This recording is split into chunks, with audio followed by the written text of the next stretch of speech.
Halo semuanya, perkenalkan nama saya Stevie D. Emmanuel dari Prodi Sarjana Terapan Keperawatan dan Profesi Nurse, kelas 1A. Video ini saya buat untuk memenuhi tugas mata kuliah konsep dasar keperawatan oleh Dinas Nehru Nugroho Eskap MK. Siapa sih Florence Nightingale? Sebagai mahasiswa keperawatan, kita pasti sering sekali mendengar nama ini. Florence lahir di Florence, Italia pada tanggal 12 Mei 1820. Ia adalah seorang pelopor perawat modern, seorang penulis bahkan seorang ahli statistik.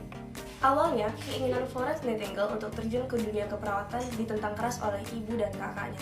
Hal ini dikarenakan masyarakat pada masa itu masih menganggap perawat sebagai suatu pekerjaan yang hina dan rumah sakit di sana masih sangat jorok. Pekerjaan perawat yang harus berhadapan langsung dengan tubuh yang terbuka atau tanpa busana dianggap sebagai pekerjaan yang tidak sopan bagi wanita baik-baik. Pun juga pada masa itu, masih banyak pasien yang memperlakukan perawat wanita dengan tidak senonoh. Itulah sebabnya pada masa itu, lebih banyak perawat laki-laki dibandingkan perawat perempuan.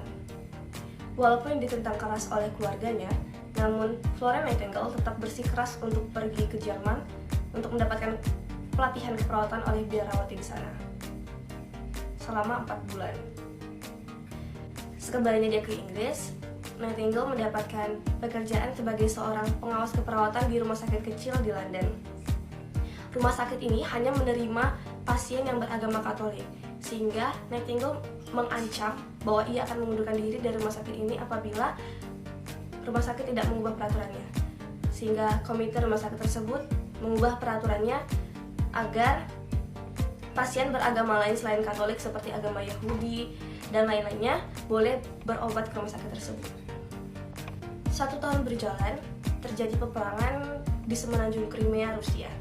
Tentara Inggris dan tentara Prancis berhadapan dengan tentara Rusia. Banyak sekali prajurit yang gugur dalam peperangan ini, kebanyakan dikarenakan mereka tidak mendapatkan perawatan pada sakit dan luka-lukanya, hingga mereka meninggal.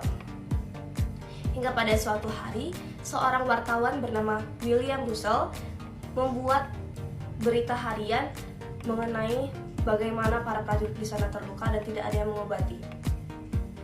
Di sanalah Florence terketuk hatinya. Ia mendaftarkan diri menjadi seorang sukarelawan, yang ternyata hanya ia satu-satunya yang mendaftarkan diri sebagai sukarelawan. Ia pun diminta untuk memimpin 38 gadis sukarelawan di sana. Di sanalah Florence mulai melakukan perubahan-perubahan penting. Ia mulai mengatur tempat tidur para pasien, memberikan obat secara teratur, mengganti perban secara berkala, mengepel lantai. Bahkan pada malam hari, Nightingale terjun ke medan perang untuk menyelamatkan prajurit-prajurit yang terluka dan masih bisa diselamatkan. Sehingga dengan tindakannya itu, banyak nyawa yang terselamatkan.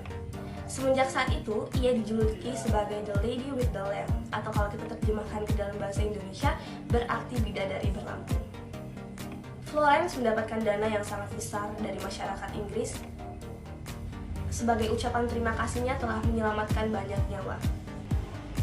Dana itu ia gunakan untuk membangun sekolah perawat khusus perempuan pertama yang berada di lingkungan Rumah Sakit St. Thomas Hospital di London. Florence Nightingale meninggal di usianya yang ke-90 tahun pada tanggal 13 Agustus 1910 dengan menyimpan penghargaan sebagai The Royal Red Cross dan The Order of Merit. Sekiranya ini saja yang dapat saya sampaikan, lebih dan kurang saya mohon maaf.